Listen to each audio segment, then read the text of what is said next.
이거를 연장했다 그러면 중과를 무력화시키는 거거든요. 누구나 내 집 마련하는 그날까지 서계열의 집터뷰. 오늘 부동산 절세 전문가 제네시스 박으로 활동하고 계시는 박민수 더 스마트 컴퍼니 대표님 모셨습니다. 안녕하십니까?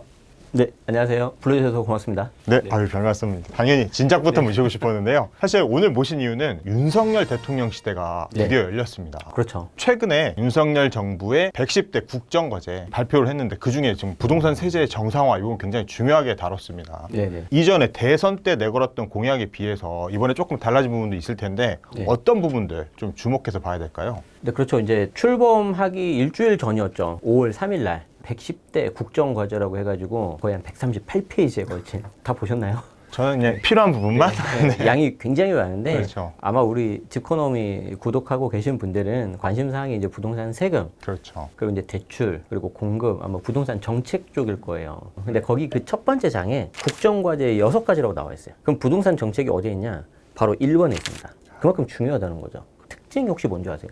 국민들 눈높이에 맞춰서 쉽게 누구나 이해할 수 있게 하되 시장 기능을 중요하게 생각하겠다. 그래서 이제 그렇게 좀 요약을 할 수가 있을 것 같습니다. 그런데 제가 이 자료를 보면서 뒤에 설명드리겠지만 깜짝 놀랄 만한 내용들이 몇 가지 있더라고요. 아, 그래요? 그러니까 무슨 말이냐면 이거는 좀 빠른데? 라고 하는 그런 생각. 이걸 벌써? 그러니까 이제 좀 개인적으로는 맞게 가라고 생각을 하는데 저는 좀 약간 중반 이후로 생각을 했었거든요. 오래 걸릴 것이다. 그렇죠. 그런데 이게 좀 먼저 이게 과제로 선정을 했어요. 그런 게 뭐가 있는지 간략하게 살짝 먼저 얘기를 해주시고 시작하면 어떨까요? 그건 이제 뒤에 계속 보셔야 되는데. 아, 그렇군요. 알겠습니다. 근데 이제 전반적인 개편, 네. 그리고 특히 저는 개인적으로 부동산에서 제일 중요한 게 세금하고 대출이라고 생각하거든요. 물론 제가 세무사가 아니지만 세금 공부를 나름 하고 있는데 뭐 그래서 그런 것도 있지만 특히 더 중요한 게 대출이거든요. 대출에 있어서도 좀 약간 좋은 소식이 있다. 그렇죠. 그래서 끝까지 보시면 제가 좀 몇 가지 설명드리도록 하겠습니다. 알겠습니다. 아무래도 좀 관심이 많은 분야가 양도소득세 개편일 것 같아요. 네, 그렇죠. 그래서 다주택자에 대해서도 양도소득세 중과를 좀 완화하겠다 이런 부분들을 천명을 했는데 이게 좀 앞으로 어떤 식으로 좀 진행이 될 건지 예상을 하시나요? 양도세는 사실 소득,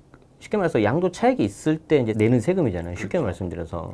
그게 이제 기본적으로 다들 이렇게 인정들은 하는데 문제가 뭐냐면 이게 너무 과했다는 거예요. 그러니까 양도 차익이 10억이 넘어가면 세율이 45%가 나와요. 그럼 45%의 지방세 붙으면 49.5가 나오거든요. 그러니까 반 정도를 내야 되는 거죠. 물론 이제 그렇게 많이 내는데 여기에 이제 다주택이고 양도세 중과, 그러니까 조정 대상 지역에 있는 것들이 되면은 기본 세율의 20%, 30%가 가산이 되고 장기보유 특별공제가 안 되기 때문에 양도 차익 10억이면은 대략 세금이 7억에서 8억 정도 나와요. 너무 많이 나오는 거죠. 그렇죠. 자, 그런데 이 양도세 중과에 대해서 이제 한시적으로 1년 정도 이제 중과를 좀 유예하는 게 나오는 거죠. 원래 5월 11일부터였는데요. 새 정부 출범하는 5월 10일로 하루 좀 당겨졌습니다. 네네. 그래서 5월 10일부터 이제 1년 동안 조정 대상 지역에 있는 다주택자라 하더라도 중과가 안 들어가게끔. 그렇게 되면은 예를 들어서 양도 차익이 5억이었을 때 중과가 들어가면 3주택 중과 거의 한 3억 5천 세금이 나와요. 그렇죠. 근데 그냥 기본세율 적용되면 한 1억 9천 나오거든요.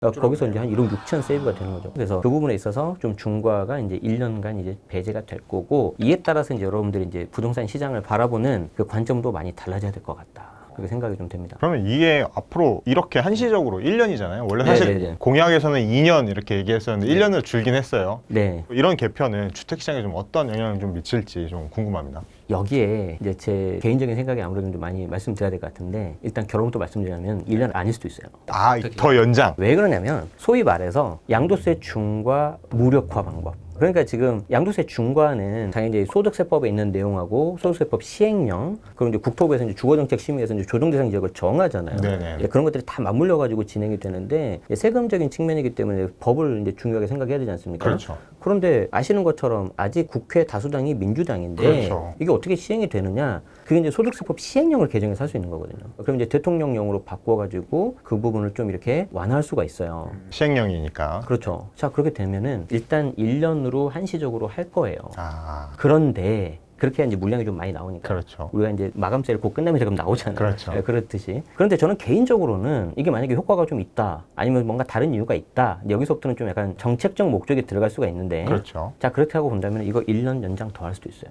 뭐 효과가 있다 그러면은 좀 더 길게, 그리고 아직 이걸로 인해서 매물들이 충분하게 나오지 않았다 싶으면은 좀 더 합시다 이렇게 갈 수 있다는 얘기죠. 자, 물론 지금 현재 윤석열 정부 임기가 5년인데 뭐 극단적으로 5년 다 가지는 않을 것 같아요. 그런데 예를 들어서 이거를 연장했다 그러면 중과를 무력화시키는 거거든요. 그렇죠. 그런데 중간에 우리 2년 후에 큰 이벤트가 있죠. 정치적으로. 총선이 있잖아요. 맞아요. 그래서 총선까지는 잘하면 할 수 있지 않을까. 24년 4월로 예정되어 있지 않습니까? 맞습니다. 시간도 어떻게 딱 맞아요. 그래서 저는 2년 연장하는 것도 그러면 동약 지키는 거 되잖아요. 그렇네요. 가능성이 있다. 그래서 그거 하나 말씀드리고 싶고, 그리고 이제 중과 배제를 해서 이제 피하고 싶었던 분들이 계시는데, 벌써 오늘이 이제 5월 10일, 그렇죠. 이게 초란 말이에요. 네. 6월 1일까지 팔고 싶을 거예요. 많은 분들이. 그렇죠. 왜냐하면 양도세도 줄이고 보유세도 줄여야 되니까. 그런데 현실적으로 20일 안에 집이 안 팔리죠. 안 팔리죠. 지금 뭐 다들 관망이잖아요. 자, 그러면 여기서 나눠야 돼요. 급하게 팔아야 되는 사람, 느긋하게 해도 되는 사람. 자, 급하게 파는 사람은 어떻게 해야 되냐면은 이미 그 전부터 해가지고 가격을 조절해서 하겠죠. 그렇죠. 그럼 가격 조절이 아까 양도 차익 5억일 때 1억 6천 정도 차이가 났잖아요.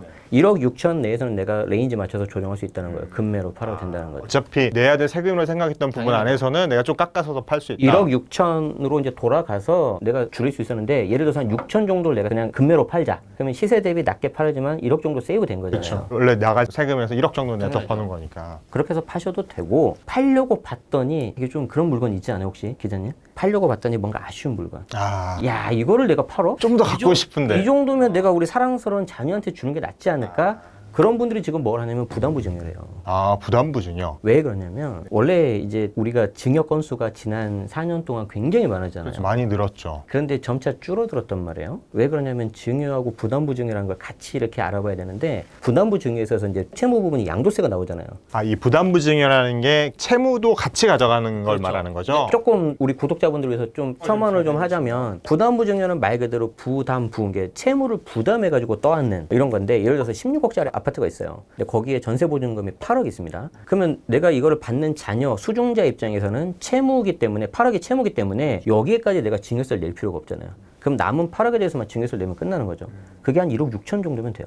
원래 16억 전체라면 한 4억 6천 정도거든요. 그렇죠. 그럼 3억 차이 나잖아요. 그렇네요. 그런데 뭐 항상 좋지는 않겠죠. 그 보증금 8억에 대해서 뭐가 나오다? 양도세가 나와버려요. 아, 왜 보증금도. 왜 그러냐면 넘겨주는 그 부모님 계실 거 아니에요. 그렇죠. 원래 부모님의 채무인데 자녀로 넘어가 버리잖아요. 아, 과세당국은 이걸 대가성이 있다고 보는 거예요. 그렇죠. 그렇죠. 부모는 채무를 턴 거니까. 그렇죠. 그런데 이게 또 양 갈래로 나눠져요. 만약에 그 부모 세대가 이 주택이 16억짜리가 비과세가 된다? 네. 그러면 세금이 양도세 부분이 날라가 버리니까 1억 6천으로 끝낼 수 있는 거예요. 그렇네요. 증여취득세는 별도로 하고. 그런데 만약에 부모 세대가 다주택자다, 조정 대상 지역이다, 그럼 이게 중과가 들어가죠. 그럼 이게 거의 한 4억 나와버려요. 반 정도 나와버려요. 그러면 오히려 일반 증여보다 아까 4억 6천이라고 제가 네네. 한 1억 정도 더 나와. 5억 6천 나와요. 뭐 잘 따져봐야 되겠네요. 잘 따져봐야 돼요. 그런데 양도세 중과 한시적 배제를 해버렸잖아요. 네. 그러면 부담부 증여가 다시 유리해질 수 있어요. 그러면은 부모님이 지금 굉장히 보유세 때문에 힘들어요. 팔고 싶은데 안 팔려. 근데 팔린다 하더라도 아까워. 가만히 봤더니 자녀 주는 게 훨씬 나아. 이번에 회사 취직한 자녀를. 그럼 부담부 증여로 6월 1일 되기 전에 넘겨버리면 끝나는 거예요. 증여 계약서 쓴 날로 그냥 하면 되거든요. 그렇네요. 그리고 어쨌거나 6월 1일까지 사실 현실적으로 집 팔기 어려운데 당연하죠. 자식한테 부담부증을 하게 되면 그리고 실 비교했을 때 괜찮다 싶으면 이게 더 나을 수 있다. 자, 그렇게 본다면 6월 1일 되기 전까지는 물량이 생각보다 적을 수 있죠. 그렇죠. 이제 6월 1일이 됐어요. 네.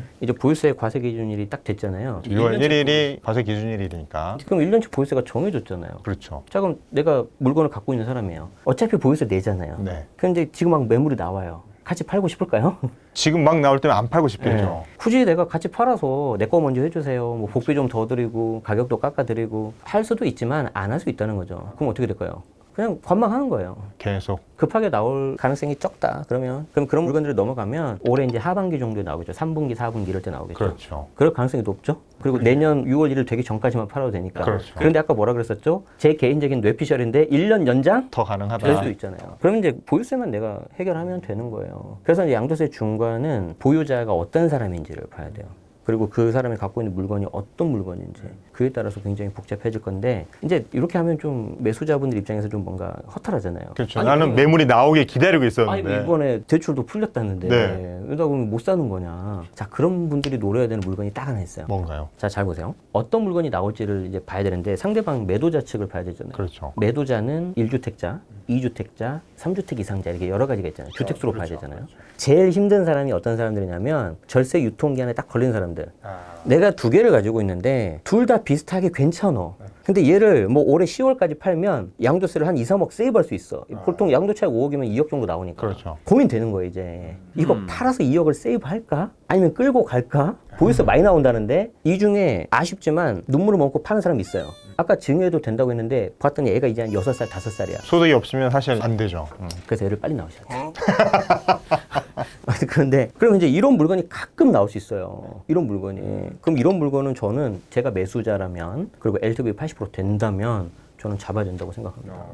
이주택자에 눈물만큼 팔아야 되는 물건들. 그리고 보유세에 대해서도 사람들이 많이 주목하고 있을 텐데요. 네네. 최근에 종부세에 대해서 추경호 기재부 장관 후보자가 이전에는 이제 보유주택 수 기준에 따라서 과세를 했지만 이제 앞으로는 합산 가액으로 좀 바꿔야 된다 이런 의견을 좀 냈잖아요. 이거 좀 네네. 어떻게 좀 보세요? 그 부분 저도 이번에 보도자료 보면서 좀 깜짝 놀란 그런 부분이었는데 세제 관련해가지고 첫 번째로 나온 게 종부세였어요. 이게 세제 관련해가지고 첫 번째로 이제 종부세가 나와가지고 종부세 개편하겠다 했는데 재밌는 게 뭐냐면 그 전에 문재인 정부에서 3월 달에 발표한 내용이 뭐냐면 공시가격을 21년 공시가격으로 1주택자에 한해서 적용한다 그랬었잖아요. 그렇죠. 근데 이번 보도자료에 보면 공시가격 조정 또 들어갔단 말이에요. 두 가지로 해석할 수가 있는데 뭐냐면 우리는 공약 걸었던 것처럼 21년이나 20년으로 가겠다라고 할 수도 있고 아니면 좀 더 나아가서 이제 원희룡 장관이 말씀하신 공시가격 개편 그걸 좀 의미할 수도 있어요. 완전히 바꾸는 걸로. 완전히 바꾸는 걸로. 그러면 이제 보유세가 많이 좀 조정이 될 수가 있는 거죠. 그리고 거기에 또 뭐가 있었냐면은 종부세 공정시장 가액 비율 조정한다고 나왔어요. 그렇죠. 그 얘기도 있죠. 공정시장 가액 비율은 시행령으로 바꿀 수 있거든요. 현재 95%? 95%. 예정대로면 올해 이제 100%로 가야 되는 건데 80에서 100 사이에서 레인지를 할 수 있어요. 자, 그러면 이제 바로 80으로 가긴 좀 그럴 것 같고 뭐 개인적으로 한 90 정도 한번 좀 찍어보도록 하겠습니다. 예, 그러면 이제 거기에 대해서 1주택자뿐만 아니라 다주택자도 똑같이 적용하면 아무래도 좀 줄어들 수 있겠죠. 그래서 여기 이제 자료에도 이제 제가 좀 준비를 해왔는데 여기 이제 보면 이제 법률 개정 같은 경우에는 아무래도 단기 시행 가능 여부가 조금 오래 걸릴 것 같아요. 그럼 이제 시행령이라든지 다른 부분에 있어서는 좀 빨리 시행이 될 것 같은데 여기에서 이제 또 재밌는 게 있어요. 아, 그래요? 제가 사실 그거 여쭤보고 싶었거든요. 네네. 그렇다면 중요한 거는 지금 얘기됐던 국정과제 중에서 세제 관련 부동산 세제 정상화 중에서 어떤 게 빨리 되고 어떤 게 조금 시간이 걸릴 것이냐 요거를 좀 예상하자라는 거였는데 그래서 이거를 이제 타임라인을 한번 이제 그려볼게요. 5월 10일 날 지금 윤석열 정부 임기가 시작이 됐잖아요. 네. 근데 6월 1일 날 이제 보유세 과세 기준을 두면서 동시에 전국 지방 선거가 있습니다. 아, 그렇죠. 이제 이게 또 뭐 하나 변곡점이 될 수도 있겠죠. 겹치는 날이네요, 또. 그렇죠. 일단 쉬니까 좋죠.